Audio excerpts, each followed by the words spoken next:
everyone, this is Peak Entertainment and we're back again, and here now we have another video for you, and this will be a non-spoiler review of The Flash. Released on Friday the 12th of June 2023, it stars Ezra Miller, Michael Keaton, Sasha Calle, Michael Shannon and Ben Affleck, and it was directed by Andy Muschietti. It is of course the latest entry within the DC Cinematic Universe as we know it for now, soon to be changed in the future of course. And it is the first lead adventure cinematically for the famous Scarlett speedster, following his previous appearances within both Batman vs Superman and also the Justice League. Now the Flash picks up with the character of Barry Allen after the events of the Justice League, very much part of the team and having to deal with any crisis when the likes of Superman, Batman and Wonder Woman are busy with other affairs. After averting the latest crisis, we see Barry continuing his fight to free his father, who has been wrongfully imprisoned for the murder of his mother Nora. After reflecting on his past memories, Barry discovers that he has the ability to travel back in time and potentially change events. Despite warnings against this from Bruce Wayne, Barry decides to go ahead and travel back in time to save his mother. Despite initially being successful and reuniting with his mother, Barry soon comes to realise that the timeline has become disorientated. He finds the existence of alternate versions of people that he knew from his own timeline and some others that don't even exist anymore. And as this world comes under threat from a Kryptonian invasion, Barry must do whatever it takes to regain his powers and reset events back to how they once were. And now there's been so much debate and scrutiny surrounding this movie, everything from Ezra Miller's off-screen controversies to the failures of the Snyderverse to the pending DC era of James Gunn. But to focus on the movie itself, we asked the question as to whether it has provided an epic, spectacular adventure, not only for the end of the Snyderverse, but also for the individual character of the Flash himself. Now, sadly, the answer to these questions is no. And collecting my thoughts several hours after watching this film, I still have the same feeling as what I did walking out of the cinema, that this might be the most bipolar, schizophrenic superhero movie I've ever seen. Tonally, it's all over the place. Now, there are some times where we have moments of genuine heartfelt emotion and impact, particularly when we focus on Barry reuniting with his family. And when we concentrate on the yearning to hold on to your loved ones, the flashback moments of Barry at home, spending time together with his parents are easily the best parts of the film. But then we get the forced wacky comedy, the slapstick humour, we have characters acting hyperactive, over the top and exaggerated in nature.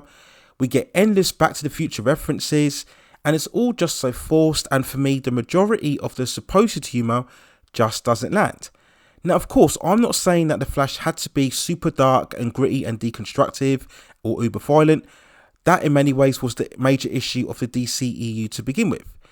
But surely there has to be far more balance and control in terms of the more comedic elements, just so that it doesn't undercut the serious stakes that you're trying to tell throughout the story. We have constant scenes of rock and pop music as characters are jumping around, running all over the place, also random and also incoherent. You spend certain times thinking, where the hell did this come from? Why is this character doing this? Why are we having certain music playing in this scene? We should be cutting deep into the story. And certain sequences, such as the opening action rescue involving the Flash, or when we first meet Michael Keaton, you wonder what exactly is going on. What am I watching here? Why did they decide this approach? Why did they take this overall direction in terms of the story? And this film just has this real scattershot, haphazard feeling all the way through.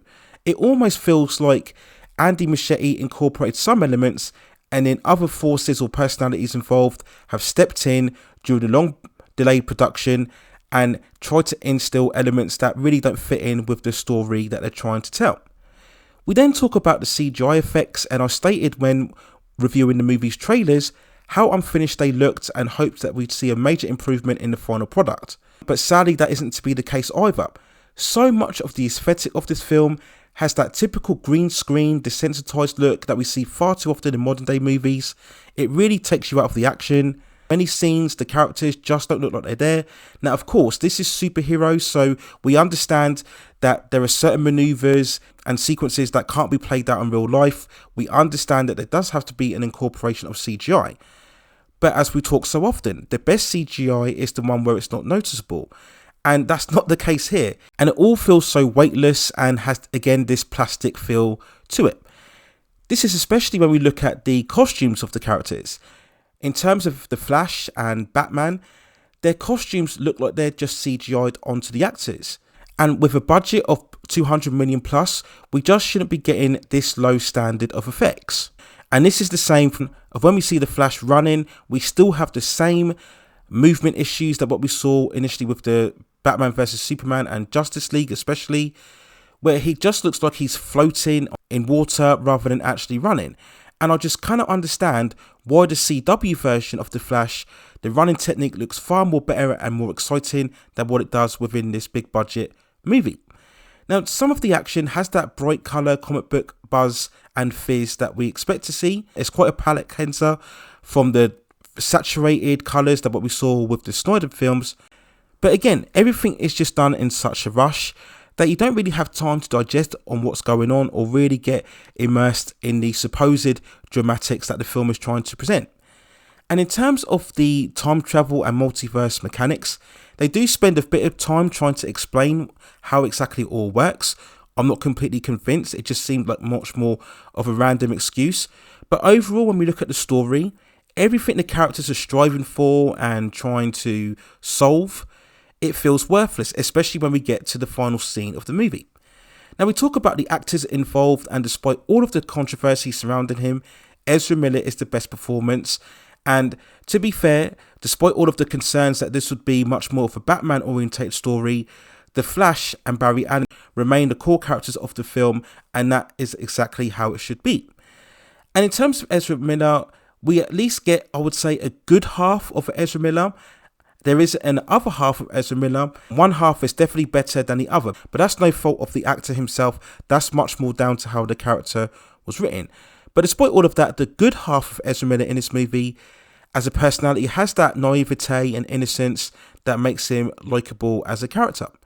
We then talk about Michael Keaton, which, to be honest, as we all know, was the biggest selling point of the entire movie, riffing off all of the classic nostalgia from the brilliant Tim Burton films. You know, me being a massive fan like most people, I look at this and I'm not even sure they got this interpretation right.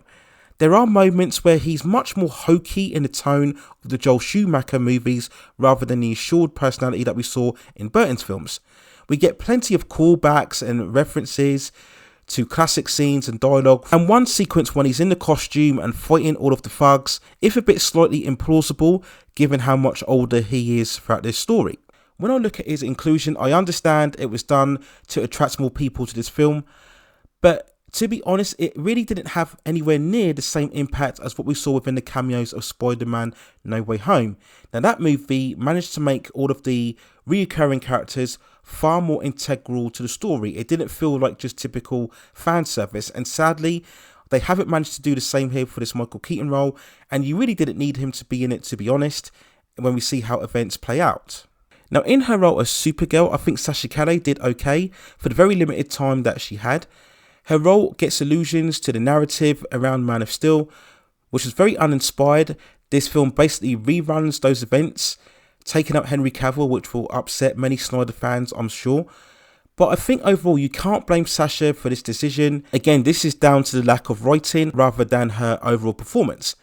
And for all of the scrutiny about the first reveals that we got in her costume as Supergirl, which seems like a lifetime ago, ironically, she's actually the person who looked the best in her costume amidst all the other characters.